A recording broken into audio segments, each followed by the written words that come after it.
पर है प्रदेश को आगे ले जाने की।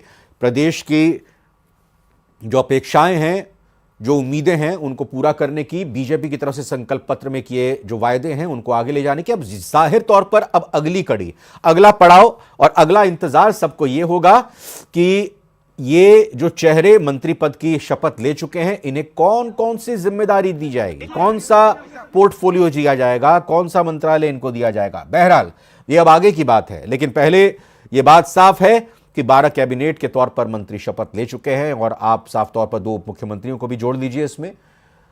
वही मुख्यमंत्री तो हैं ही और साथ ही साथ 5 राज्य मंत्री स्वतंत्र रहा। पहली प्रतिक्रिया सुनते हैं। हमारे राष्ट्रीय अध्यक्ष नड्डा जी का, अमित शाह जी का, मुख्यमंत्री जी का, कार्यकर्ताओं का ये जो जिम्मेदारी है, ये एक राजस्थान के लिए डायरेक्ट काम करने की जो जिम्मेदारी है। सबसे ज्यादा युवाओं को आपसे उम्मीद है, सबसे ज्यादा पूरी तरह से राजस्थान के लिए अगले 5 साल के अंदर जो जिम्मेदारी का समय है, एक एक पाई जनता के सेवा के अंदर लगाएंगे। ये हमारे साथ थे राज्यवर्धन सिंह राठौड़, जिन्होंने यहाँ पर कहा।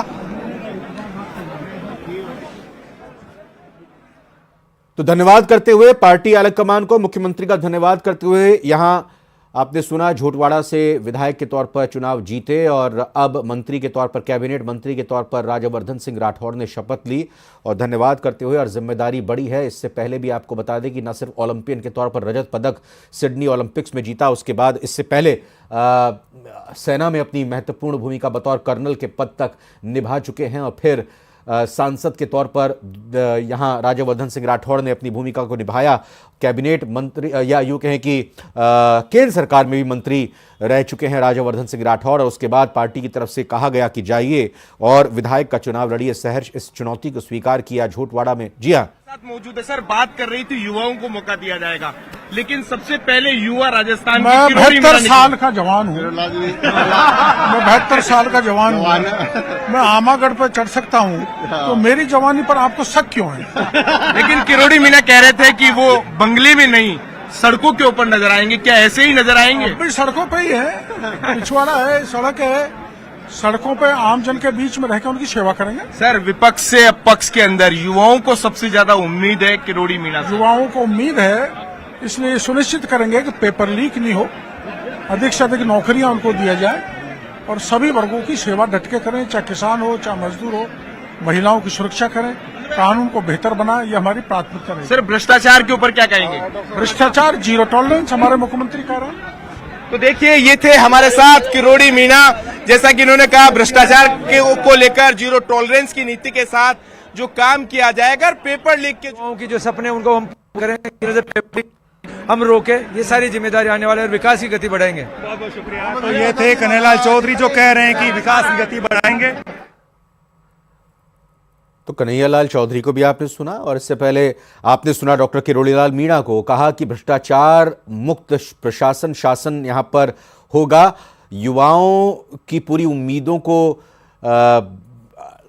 पूरा करने की कोशिश होगी। पेपर लीक को पूरी तरह से रोका जाएगा और 72 साल का जवान हूं मैं, ये बात कह दी गई यहां किरोड़ीलाल मीणा की तरफ से। जाहिर तौर पर सड़क पर पहले भी थे, चाहे विपक्ष में रहे हों, लेकिन अब विधायक के तौर पर चुनाव जीते हों, अब मंत्री पद की कैबिनेट मंत्री के तौर पर शपथ ली हो, लेकिन सड़कों पर तो अब भी रहेंगे, लोगों से जुड़े रहेंगे, लोगों के लिए काम करेंगे। ये बात भरोसा जताया गया डॉक्टर किरोड़ीलाल मीणा की तरफ से और उनका अंदाज भी यही है, बिल्कुल खांटी अंदाज डॉक्टर किरोड़ीलाल मीणा का। उनके प्रशंसकों, उनके समर्थकों को ये रास भी आता है और किरोड़ीलाल मीणा एक ऐसे मंझे हुए नेता हैं जो जानते हैं, समझते हैं कि किस तरीके से न सिर्फ विपक्ष में रहकर सरकार को घेरना होता है, बल्कि पक्ष में रहते हुए जब जिम्मेदारी बड़ी कंधों पर आती है तो फिर उसका निर्वहन किस तरीके से करना है, ये इसको भी बखूबी जानते हैं। एक बड़ा तजुर्बा किरोड़ीलाल मीणा को भी यहाँ पर है और उसी तजुर्बे का लाभ उठाने की कोशिश इस कैबिनेट में रहेगी। एक वरिष्ठ सहयोगी के तौर पर बाबूलाल घायल, मेरे संवाददाता, मेरे सहयोगी भजनलाल सरकार में राज्य मंत्री स्वतंत्र प्रभार बने गए। बधाई हो आपको जाबर जी। क्या सोच है, किस तरह से राजस्थान को आगे बढ़ाएंगे आप? भारतीय जनता पार्टी के प्रांतीय नेतृत्व, केंद्रीय नेतृत्व और मुख्यमंत्री जी ने जो दायित्व मुझे सौंपा है, उसे पूरी निष्ठा, मेहनत और ईमानदारी के साथ उसका निर्वहन करूंगा। और भारतीय जनता पार्टी के माननीय प्रधानमंत्री नरेंद्र भाई मोदी ने जितनी भी जन कल्याणकारी योजनाएं देश के आम, गरीब, किसान, मजदूर, महिला, युवा वर्ग के लिए चला रखी हैं, उनको मैं पार्टी के कार्यकर्ताओं और मेरे कार्यकर्ताओं के माध्यम से जन जन तक पहुंचाकर भारतीय जनता पार्टी को धरातल पर मजबूत करने में हम कोई कोर नहीं छोड़ेंगे। और आने वाले 2024 के लोकसभा चुनाव में राजस्थान की 25 में से 25 लोकसभा सीटें भारतीय जनता पार्टी जीतेगी। आप गांव और गरीब की जरूर फिक्र करें, किस तरह की सोच है गांव में विकास को आगे बढ़ाने के लिए? मेरा जन्म गांव में हुआ है, गांव में पला बड़ा हूँ, खेती बाड़ी में के बीच में फला बड़ा हूँ और 6ठी कक्षा में 7 किलोमीटर पैदल स्कूल जाकर पढ़ता था। तो मुझे हर परिस्थिति का पता है और हर परिस्थिति को, हर चुनौती को स्वीकार करना और उस पर विजय प्राप्त करना आता है। तो ये थे झाबर सिंह खर्रा जो कह रहे हैं गांव और गरीब की सोचेंगे, प्रदेश को आगे बढ़ाएंगे। कैमरा पर्सन दिलीप चेची के साथ बाबूलाल धायल, न्यूज 18 जयपुर। झाबर सिंह खर्रा श्री माधोपुर सीकर से चुनाव जीते हैं। न्यूज रूम जयपुर का रुख करते हैं। विश्लेषण करना भी जरूरी हो जाता है जो मंत्री बने हैं। हमारे वरिष्ठ सहयोगी सुधीर शर्मा हमारे साथ जुड़ चुके हैं। कुल मिलाकर 22 मंत्रियों ने सुधीर जी शपथ ली, 1 दर्जन, 12 कैबिनेट मंत्री, 5 राज्य मंत्री स्वतंत्र प्रभार और 5 राज्य मंत्री। जरा समझाइए और बताइए क्या समीकरण साधने की इसमें कोशिश की गई है।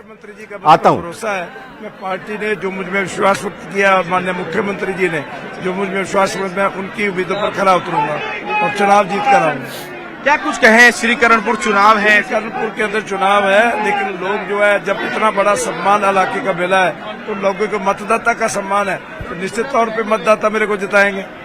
ये देखिए, ये हमारे साथ थे सुरेंद्र पाल टीटी।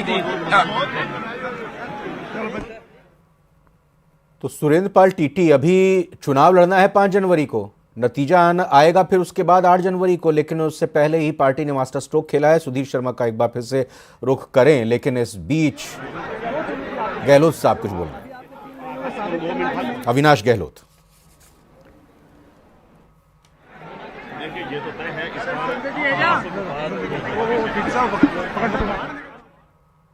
अच्छा, कोशिश करेंगे हम कि ये जो लाइव लगातार बयान आते जा रहे हैं, जब वो बयान आएंगे तो उसका ऑडियो चला जाएगा, अप होगा और सुधीर शर्मा हमारे सहयोगी यहाँ विश्लेषण भी करते रहेंगे और ग्राफिक्स भी यहाँ पर जानकारी के जरिए हमारे दर्शकों तक पहुंचते रहेंगे। सुधीर जी बताइए, बीच बीच में चूंकि आपको हटाना इसलिए पड़ेगा, यहाँ पर लगातार रिएक्शन भी लेने की कोशिश है तमाम मंत्रियों की। पहली नजर में क्या कहेंगे आप इन मंत्रियों की नामों के फैसले के देखते हुए? देखिए, बिल्कुल जो नामों के फैसले लिए गए हैं बीजेपी के अंदरूनी जो गुटबाजी है उसको भी ध्यान में रखकर उन गुटों को भी इसमें पूरी तरह से जगह दी गई है। यानी जो पूर्ववर्ती बीजेपी सरकार में मंत्री रहे थे उनको भी दी गई है, नयों को मंत्री गई है, जो पहली बार विधायक बने हैं उनको भी मंत्री बनाया गया है। क्योंकि मुख्यमंत्री जब पहली बार बने भजन लाल शर्मा, उनको पहली बार ही विधायक बने, उनको शपथ दिलाई जाइए। उसी तरह से जो पहली बार विधायक जीत के आए हैं, जैसे जवाहर सिंह बेडम है, के विश्नोई है, इनको भी जगह मिली है। सबसे बड़ी बात अगर बात देखें कि सुरेंद्र पाल टीटी अभी चुनाव बाकी हैं लेकिन उनको जगह दी गई है। वो 14वीं विधानसभा के दौरान भी मंत्री रहे थे, अब 16वीं विधानसभा में अब होने जा रहा है तो उसमें भी अब चुनाव होगा, बाकी होगा। यानी 2 बार से पहले के विधायक हैं और तीसरी बार की तैयारी वो चुनाव लड़कर कर रहे हैं, लेकिन उससे पहले उनको टिकट मिल गई है। सबसे वरिष्ठता के आधार पर देखिए, डॉक्टर किरोड़ी लाल मीणा का नाम सबसे ऊपर आया।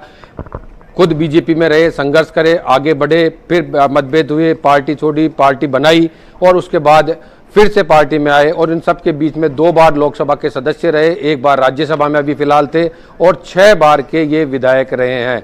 तो लगातार एक वरिष्ठता का क्रम भी ध्यान में रखा गया है। इससे पहले ये मंत्री भी रह चुके हैं, खाद्य और आपूर्ति मंत्री रहे हैं ये 2003 से 2007 के बीच में। तो इनको जो जगह दी गई है, मेरे को एक चीज भी इसमें नजर आ रही है, इस मंत्रिमंडल में कोई धड़ा, कोई गुट, कोई खेमा नहीं नजर आ रहा। बिल्कुल सबको बराबर साथ दिया गया है। मैंने पहले ही वक्तव्य में ये कहा कि इसमें सभी को साधा गया है, क्योंकि अंदरूनी रूप से सब जगह एक दल के अंदर भी अपनी अपनी गुटबाजी होती है, उनको भी साधा गया है कि जो पूर्ववर्ती बीजेपी सरकार में जो मंत्री रहे हैं उनको भी इसमें जगह दी गई है। आप देख सकते हैं जिस तरह से मदन दिलावर भी मंत्री रहे हैं, इस तरह से गजेंद्र सिंह खींवसर भी पहले मंत्री रह चुके हैं, इस तरह से हम बात कर लें सुरेंद्र पाल टीटी की, वो भी मंत्री रहे हैं, इस तरह से हम बात कर लें ओटाराम देवासी की, वो भी पहले मंत्री रहे हैं। तो अगर इस बात को देखें कि जो पहले मंत्रिमंडल में रहे उनको जगह नहीं मिली, ऐसा नहीं है। जो पूर्ववर्ती बीजेपी की सरकार में विभिन्न विभागों के मंत्री रहे हैं उनको भी इस मंत्रिमंडल में जगह मिली है। जी, सांसद के तौर पर जो जीत कर आए हैं उनको लेकर भी उम्मीद थी। बाबा बालक नाथ का भी इसमें लगातार नाम लिया जा रहा था। चौंकाने वाला नाम वो जो शपथ नहीं ले पाया हो, चौंकाने वाला नाम वो जिसने शपथ ली हो। सुधीर जी, देखिए बिल्कुल, क्योंकि मंत्रिमंडल एक तय सीमा तक बनाया जा सकता है। अभी भी 5 की जगह खाली रखी गई है, यानी आने वाले दिनों में हम अभी से लेकर आगे के 5 साल तक काउंट कर सकते हैं कि उनमें 5 को बनाया जा सकता है। इनकी परफॉर्मेंस शुरुआत में देखी जा सकती है, जो अभी बनाए गए हैं उनकी देखी जा सकती है, उसके अलावा भी देखी जा सकती है। सबसे बड़ी बात अगर देखें, महिलाओं के तौर पर देखें तो दिया कुमारी जी को उप मुख्यमंत्री बनाया गया, लेकिन अभी केवल डॉक्टर मंजू माघवार को ही इसमें शामिल किया गया। यानी पूरी 25 की सूची में देखें तो 2 ही महिलाएं अभी नजर आ रही है इस पूरे मंत्रिमंडल में। जो महिलाओं का प्रतिनिधित्व है वो आने वाले समय में बढ़ाया जा सकता है, इस बात की उम्मीद की जा सकती है। जी, थोड़ा अब ये भी समझाइए, क्षेत्रवार किस हिसाब से ये समीकरण बैठते हैं और जातिवार भी जरा बता दीजिए।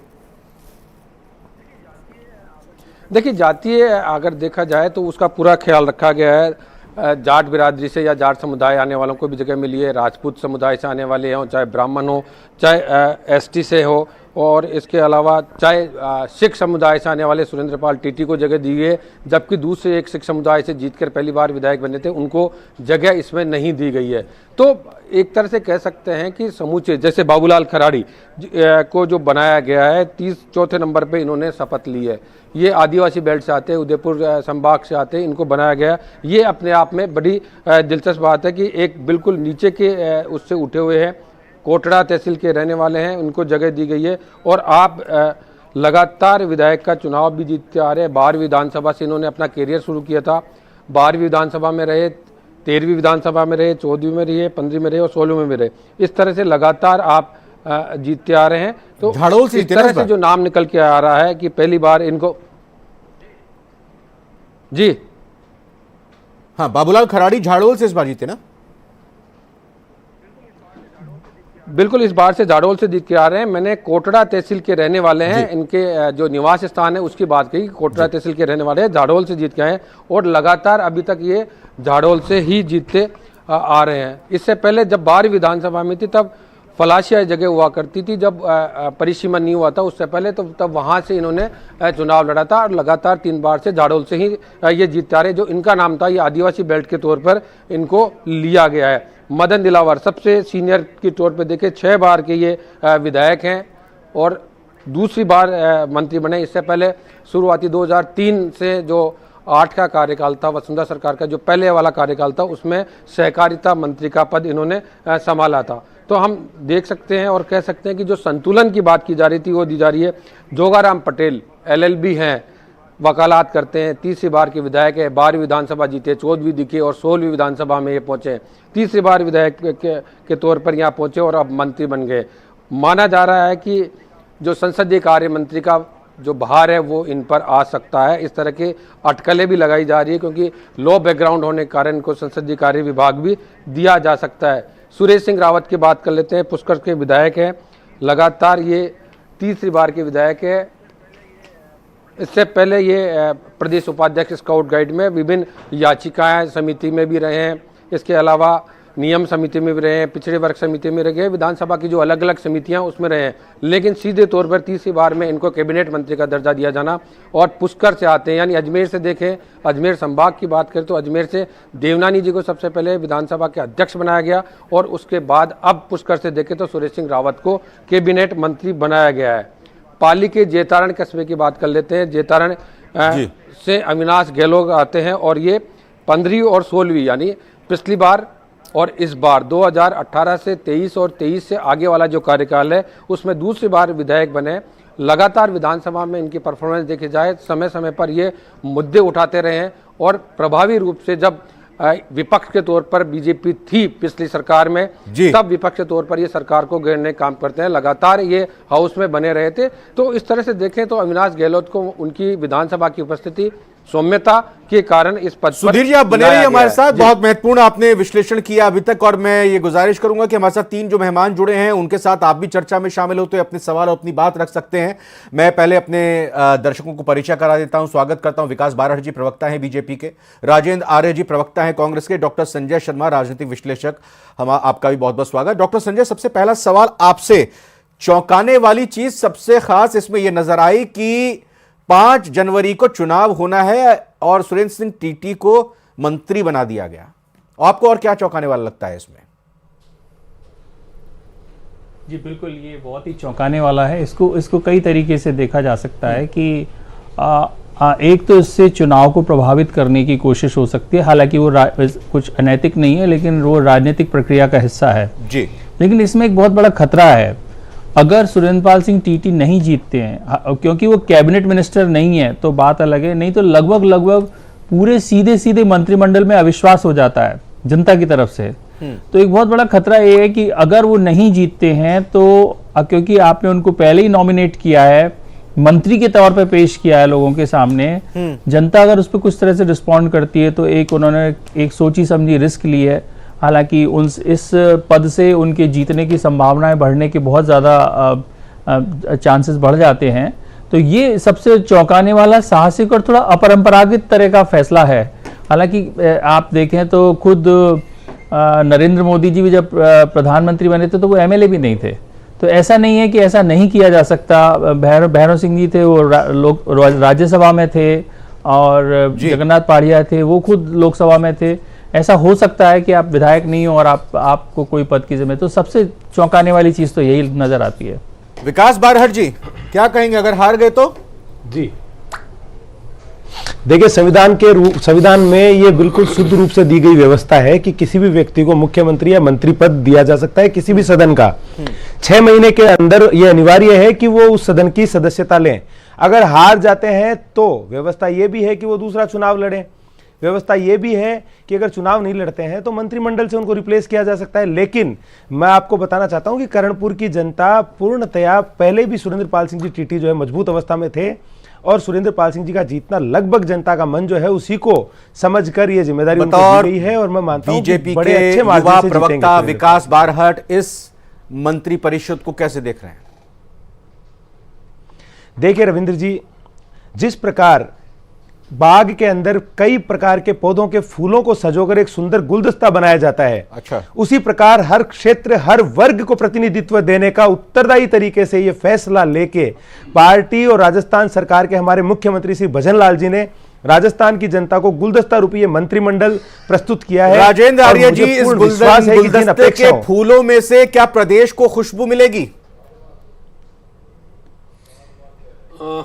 देखिए रविंद्र सिंह जी, हमें ऐसी उम्मीद करनी चाहिए कि आज का दिन, आपका नाम ये भी बोल रहे हैं आज? नहीं, रविंद्र सिंह जी बोल रहा हूं मैं। रविंद्र जी, आप आज मैं इस बात के लिए हमारे तमाम जो भाजपा से जो मंत्री बने हैं, जो कैबिनेट मंत्री बने हैं, जो स्वतंत्र प्रभार के राज्य मंत्री बने हैं, जो राज्य मंत्री बने, उन तमाम नेताओं को मैं अपनी तौर से और अपनी पार्टी की तरफ से बधाई देना चाहता हूं कि उनके अगुवाई के अंदर उनके जो भी विभाग उनको मिलेंगे आने वाले समय में, उन विभागों के अंदर वो राजस्थान की, प्रदेश की तमाम जनता का पूरी तरीके से ख्याल रखेंगे और अपने विभाग को, जैसा कि उन्होंने संविधान के नाम से शपथ ली है, तो वो पूरी अपनी संवैधानिक जिम्मेदारी का निर्वहन करेंगे। और मेरी आपके चैनल के माध्यम से उन सभी को बधाई, और माननीय मुख्यमंत्री जी को भी बधाई कि उन्होंने अपना मंत्रिमंडल का ये जो पहला करीबन 25 मंत्री हो गए उनके समेत, और 5 की अभी और भी उसमें जगह है जी।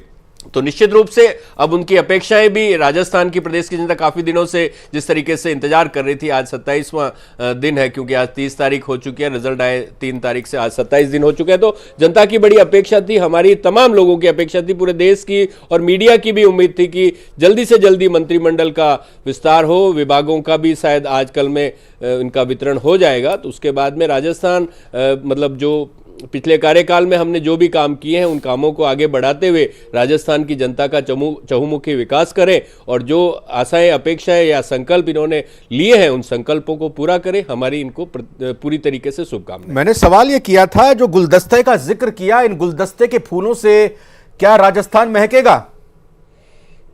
क्या उम्मीद लग रही है? देखिए, मैं आज के दिन में तो ये सुनिए आज के दिन तो मैं ऐसी उम्मीद करता हूं, क्योंकि पहले दिन ही किसी का आकलन करना ठीक नहीं होगा। हाँ। इनको समय काम करने का समय दिया जाना चाहिए, और जैसे जैसे ये काम करेंगे, युवा है, ऊर्जावान है, अनुभवी है, जैसा भी है, चाहे संतुलन, अभी बहुत सारी चीजें होगी। और हम जब इस पूरी 25 की सूची को लेके बैठेंगे और जो भौगोलिक एरिया वाइज हम जैसे संभागवार इनका विश्लेषण करेंगे, जातिवार क्योंकि जिस तरीके से ये सूची रुकी हुई थी, क्योंकि इस सूची के अंदर जातियों को साधने की बातें थी, तमाम बातें थी, तो जो जिन जिन वर्गों को प्रतिनिधित्व मिला उनको बधाई, और जिनको नहीं मिला उनको उम्मीद करनी चाहिए कि आने वाले समय में उनको भी मिलेगा। लेकिन निश्चित रूप से राजस्थान को संतुलित और एक अच्छा मंत्रिमंडल मिले, ये हमारी भविष्य में भी मांग रहेगी। बिल्कुल। डॉक्टर संजय, ये बताइए कि जो समय लिया और अब जो रिजल्ट निकलकर इन मंत्रियों के नामों के तौर पर सामने आया है, अब क्या लगता है कि वाकई जो होमवर्क किया गया है, जो समय लिया गया है, वो जायज दिखाई दे रहा है? वो पूरे तरीके से हर समीकरणों को साधता हुआ नजर आ रहा है? जी, मुझे लगता है जो समय लिया था वो उचित समय था, क्योंकि इसमें बहुत सारे समीकरण बैठाने की कोशिश की गई होगी, ऐसा मुझे लगता है। जानकारी के आधार पर तो नहीं बोल रहा, लेकिन एक राजनीतिक विश्लेषक की तरह जो समझ सकता हूँ। देखिए, आपको पहली सबसे बड़ी चुनौती, एक बार हम लोगों ने एक बात सुनी थी कि बहुत सारे युवा लोगों को मौका दिया जा सकता है और जो पुराने लोग हैं उनको छोड़ा जा सकता है, जो कि सरकार के लिए बहुत रिस्की हो सकता था, क्योंकि आपको फ्लोर पे ऐसे लोग चाहिए जिनके पास अनुभव है, जिनके पास जो विधानसभा में अच्छी तरह से जवाब दे सकते हैं। तो वो तो आप देखिए, जैसे डॉक्टर किरोड़ीलाल मीणा जैसे अनुभवी व्यक्ति का नाम आया, जो सड़क से लेके विधानसभा हर मंच पे बहुत जुझारू नेता के रूप में हैं, उससे अंदाज़ा लग गया कि सरकार ने नया मुख्यमंत्री देके उसके साथ अनुभवी लोगों को जोड़ने की कोशिश की है। और जैसे खींवसर साहब हैं, मदन दिलावर जी हैं, इस तरह से जो सीनियर लोगों को लाके पूरी तरह किलेबंदी की गई है कि ऐसा ना हो कि मुख्यमंत्री कहीं कमज़ोर पड़ जाएं। लेकिन एक साथ में उनको ये भी बहुत बड़ी चिंता होगी कि जो अभी तक गुटों की बात बीजेपी में चल रही थी, उनमें से किस तरह का संतुलन बनाया जाए। पुराने जो वसुंधरा राजे के समय के मंत्री थे, उनमें से किन लोगों को लिया जाए और किन को छोड़ा जाए। जैसे कि आप सोच सकते हैं कि सीनियर लोगों में कालीचरण सराफ जैसे लोग जो अनुभवी थे, आज भी पिछड़ा है, और हम लोगों की प्राथमिकता रहेगी कि वो पिछड़ा न रहे, उसको आगे बढ़ाने का हम काम करेंगे। तो बाबूलाल खराड़ी जो है जाडोल से आते हैं और उन्हें यहाँ पर जो है मंत्री बनाया गया है भजनलाल सरकार में, और जिन्होंने कहा कि आदिवासी कल्याण के साथ में प्रदेश की आम जनता के लिए है बीजेपी सरकार, वो अपना काम करेगी और अपना एक विजन जो है वो तैयार करेगी। मानसिंह के साथ महेश दाधीच, न्यूज़ 18 जयपुर। मंत्री के तौर पे शपथ ली। भाई साहब क्या बोलना चाहेंगे? 2 शब्द आप इस समय में। सबसे पहले हमारे केंद्रीय नेतृत्व, राजस्थान के नेतृत्व, प्रदेश नेतृत्व और माननीय मुख्यमंत्री जी का हृदय के अंतराल से आभार व्यक्त करूंगा कि उन्होंने मुझ जैसे साधारण कार्यकर्ता को यह अवसर दिया है। और ये भारतीय जनता पार्टी है जहाँ यही पार्टी विद डिफरेंस है, जहाँ साधारण से साधारण कार्यकर्ता किन्हीं ऊंचाइयों पर जा सकता है, ये सिर्फ भारतीय जनता पार्टी में ही संभव है। अब क्या जो है विजन रहने वाला है सरकार का, क्योंकि सरकार का गठन हो चुका है, किन मुद्दों को लेकर? देखिए, माननीय प्रधानमंत्री जी का नारा कि सबका,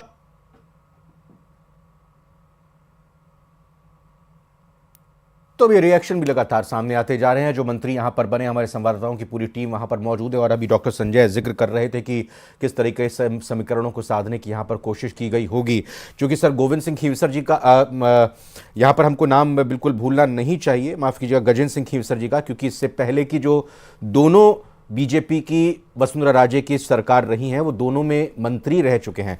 बहरहाल मैं कुछ और थोड़ा इस डिबेट को ओपन करते हुए संजय काम गिनाना चालू किया था, उस कार्यकर्ता को आज राजस्थान सरकार में मंत्री के रूप में शपथ दिलाई है। निश्चित रूप से मैं मोदी जी के नेतृत्व में ये राजस्थान को विकसित करने के लिए, राजस्थान को आगे बढ़ाने के लिए निश्चित रूप से पूरे प्रयास के साथ हम काम करेंगे। क्या कभी सपने में भी सोचा था आपने कि मंत्री बन जाएंगे, वो भी कैबिनेट? ये मोदी जी के राज में सब संभव है, और हमने सोचा नहीं था, लेकिन मोदी जी के राज में सब कुछ संभव है।